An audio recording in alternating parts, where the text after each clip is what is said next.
Sign up today, build your dream collection, and own a piece of the rarest collectibles in the world on Liquid Marketplace. The thing of nightmares. We may change or revise any aspect of these terms or the platform from time to time in our sole discretion by posting the revised terms on the platform or electronically sending you the revised terms. We change the rules when we want to. I guess it applies immediately. You acknowledge and agree that the form and nature of the platform and any part of it may change from time to time without prior notice to you, and that we may add new features and change any part of the platform at any time without notice. You agree that we shall not be liable to you or any third party for any modification or termination of the platform or your account. You agree that Liquid Marketplace is not liable for any losses you may incur as a result of or associated with any transaction delays or unavailability. So the year literally just started, and somehow Logan Paul is already back in hot water. And no, this isn't some random Twitter drama or a clip taken out of context. This one goes back years, involves millions of dollars, Pokémon cards, blockchain tech, and a marketplace that's now completely offline while regulators circle it. And the more you dig into it, the more it starts to feel kind of familiar. Back in 2022, Logan Paul made a very public pivot. He went all in on Pokémon trading cards, and I know how that sounds. Paying hundreds of thousands, sometimes millions, for pieces of cardboard sounds insane. But at the time, it actually made sense. NFTs were collapsing, crypto hype was dying, and physical collectibles were exploding in value.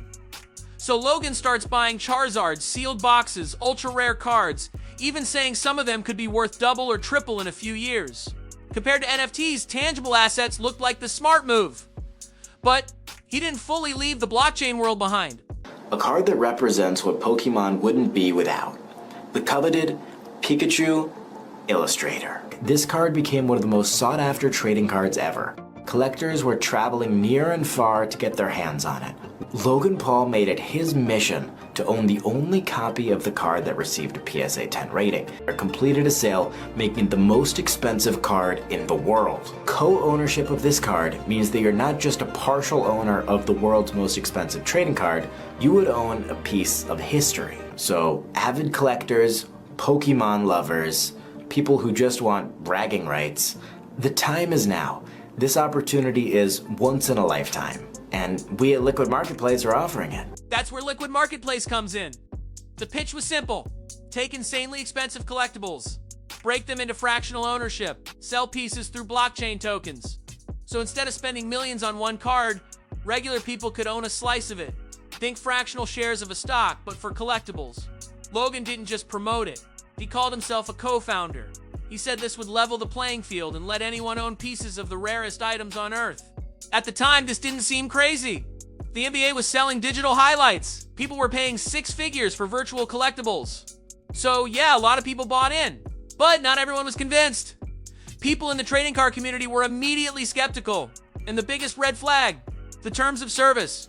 Liquid Marketplace basically said they can change the rules whenever they want, freeze accounts, shut everything down, and not be responsible for losses. That alone made a lot of collectors uneasy. Still, Logan's name carried weight back then, so plenty of people trusted it anyway. The centerpiece of Liquid Marketplace was one card, Logan Paul's PSA 10 Pikachu Illustrator, advertised as the most valuable Pokemon card in the world. This thing was everywhere.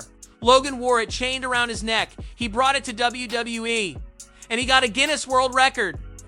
He said he paid over $5 million for it, and Liquid Marketplace pushed it hard.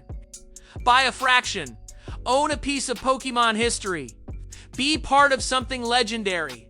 Thousands of people did exactly that.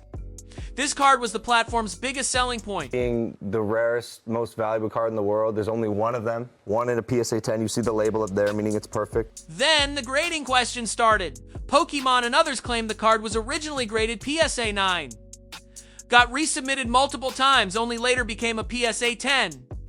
Logan himself traded a PSA 9 version plus $4 million cash to get the 10. And that matters, because that single number dramatically affects the card's value. When everything is fractionalized, the evaluation is everything. Fast forward to 2024. Logan announces he's selling the Pikachu Illustrator again, possibly for $7 million to $12 million. Immediately people ask, wait, what about the fractional owners? Logan says he already bought them out in May 2024. Here's where things get messy. Rumor is, he bought back around 49%. for roughly $250,000. That would value the card at around $500,000, not $5 million. Even worse, many users say they never received their money. Some can't even access their accounts anymore. Soon after that, Liquid Marketplace basically vanished. The website went dark. Social media stopped posting. Logan's name quietly disappeared from the homepage. Then regulators stepped in. The Ontario Securities Commission accused Liquid Marketplace's founders of misusing investor funds, personal enrichment, selling unregistered securities, not properly authenticating or insuring assets. Logan isn't named in the filing, but his name was tied to the platform for years. So this falls back on him at the end of the day. Here's the current status, the current bio here. Maybe it's a coincidence. Maybe it's all just a coincidence. But if we go back in time, the most recent screenshot that we had was October 14th. And sure enough, co-founder at a Liquid Marketplace. If you went to the homepage, you get this nice little co-own with Logan Paul banner right up in the top with the own everything. They don't make very many changes to their website. So this is definitely an odd one. But if we look at it now, nothing. We got own anything, and the Logan Paul advertising from the main page here, she gone. At best, this looks like another case of Logan Paul attaching his name to projects that spiral out of control, like Crypto Zoo, NFTs, now Pokémon tokenization. Whether it's reckless, negligent, or something worse, the pattern is hard to ignore. Now all eyes are on the upcoming auction, the Netflix collectibles episode, and whether fractional owners ever actually get paid. Because if they don't, this story is far from over. So let me know what you think. Is this just another mess or something more serious? And should Logan still be trusted in collectible spaces? But I hope you're having a happy new year, and see you in the next one. Sign up today, build your dream collection, and own a piece of the rarest collectibles in the world on Liquid Marketplace.